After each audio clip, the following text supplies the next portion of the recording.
politician was running for office. He had a big campaign rally, and afterward there was a outdoor picnic and a big buffet set up for everyone to go to. So when he was going through the line after greeting a group of people, he got his tray and his silverware and his plate, and he went up and started to get his chicken, and the lady there who was distributing the chicken gave him a chicken leg. And he looked at her and he said, could I maybe have another piece of chicken? And she said, no. So he said, well, I'm kind of a tall man. He wasn't really satisfied with that. He said, I'm a tall man. I need a little bit more food than just one piece of chicken. May I please have another piece of chicken? She said, no.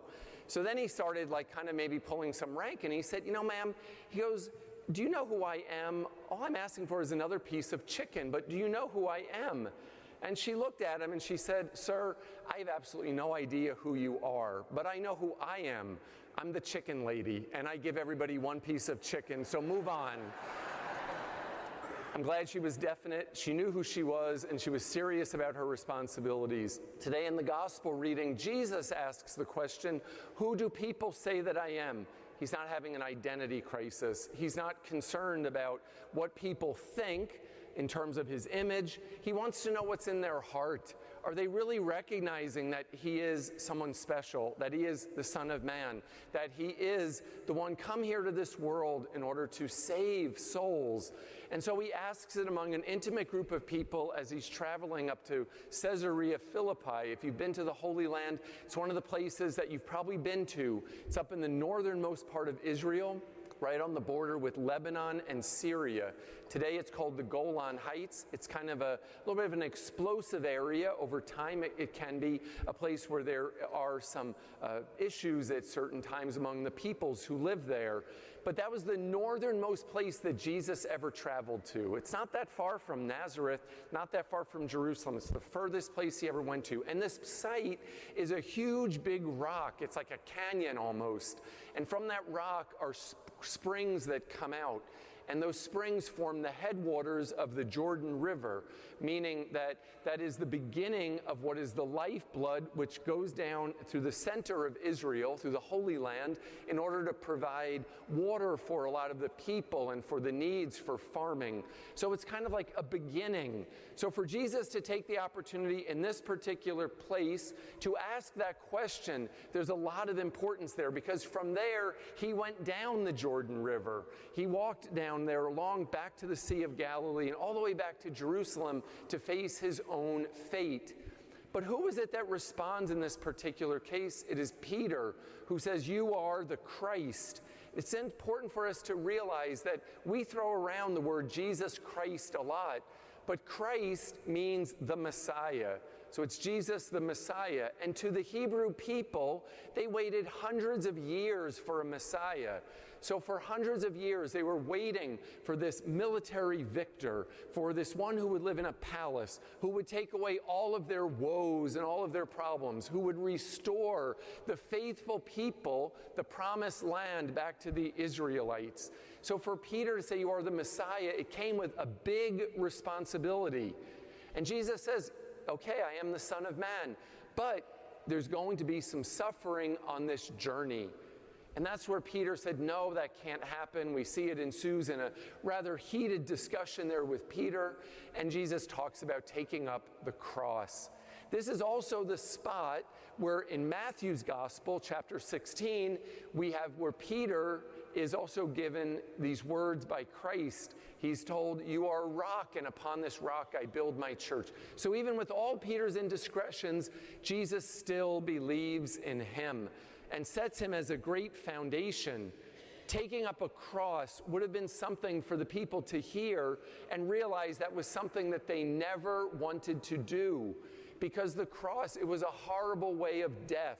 It was definitely the worst way that really someone could die at that time, was from crucifixion. So for Jesus to say, you all are going to take up a cross, he was speaking to their hearts, and they weren't sure if they wanted to suffer. And they didn't know that there would be resurrection. They had no idea what that would mean. But what does it mean for us today to take up our cross? First and foremost, we have to realize and understand everyone has a cross. Each one of us has something in our life that we need to work on. Maybe it's not something that's a public kind of indiscretion, but it's something that we personally need to work on every single day. Maybe our cross is a relationship. Maybe our cross is something in our family. Maybe our cross is work-related. Maybe it's getting along with people. Maybe it's financial. Maybe our cross has to do with our health. A lot of different things could be a cross, but it's something that we realize is heavy. Because when we realize that we have a cross, we realize we have to go to battle with that cross. Secondly, what do we do with it? Well, we're called to unite it with Christ. We're to realize that we're not alone in our cross, but rather we go to God asking for help. You see, we can't just keep our cross just to ourselves, because then we become on a pity pot, like it's just all about me and poor me. But rather, taking up the cross is, God, I'm with you. Because Jesus took up his cross and he lifted it and he was nailed high above. But he did not stay on a cross. He did not stay in a tomb. He rose from it. And the cross was part of that path to resurrection. So for us today, we have to identify the cross in our own life and wonder, well, what is it that we do with it? How is it that we look? Because we may have been dealing with something for years, but do we keep the faith? Do we have hope that we may one day be able to find light in the midst of darkness? During the week, someone gave me an article from the Orlando Business Journal, and it really kind of resonated with me in terms of this particular gospel reading, because the title of the article was "The Brilliance of Resilience." And I thought it was really a very clever article. It spoke about people like Babe Ruth, who had over 1,300 strikeouts, but that didn't define who he was. He's known for his 40-year record of playing 22 seasons and having over 700 home runs. So that's a wonderful story. Winston Churchill, who never won an election in his whole life until he was 62, he was Prime Minister of Great Britain. So two stories of people who really, they struggled and they had their downs, but they also realized that there was things to celebrate, and they did not let their deficiencies get them down. So in this article, it spoke about ways that we can be more resilient, especially, I'm going to say, on this Sunday as we hear this gospel regarding our crosses. So the article spoke about how we're to learn from our experience, whether it's good or bad, how we are called upon to accept setbacks. We have setbacks in life, but do we allow them to define who we are?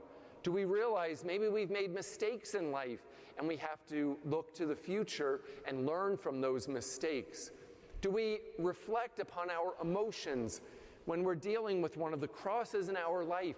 Are we honest with ourselves about how we feel? Are we angry? Are we frustrated? Are we disappointed? Are we hopeful? Are we joyful? Are we able to look to the future?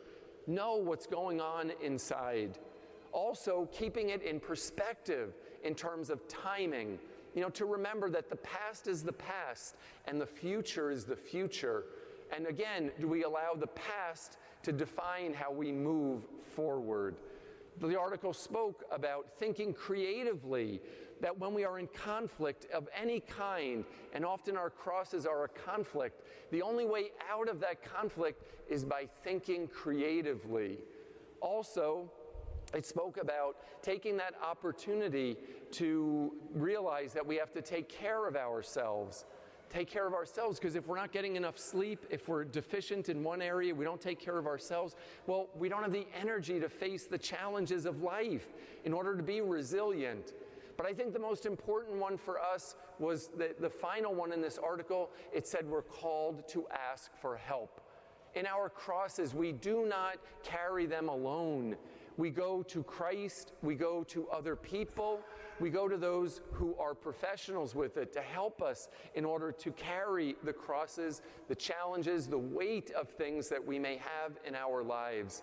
I often think of people who have cancer, and they're diagnosed with cancer, and it's like a horrible diagnosis, because when they hear that word, it's very frightening. But I have incredible admiration for those who go through incredible processes to be able to treatments, and they put up with the chemotherapy and the after effects, the radiation, but they are inspiring because of the fact that they're resilient.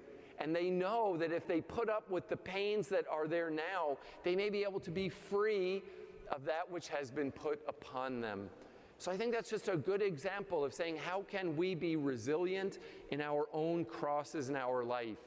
What is your cross? What do you do with it?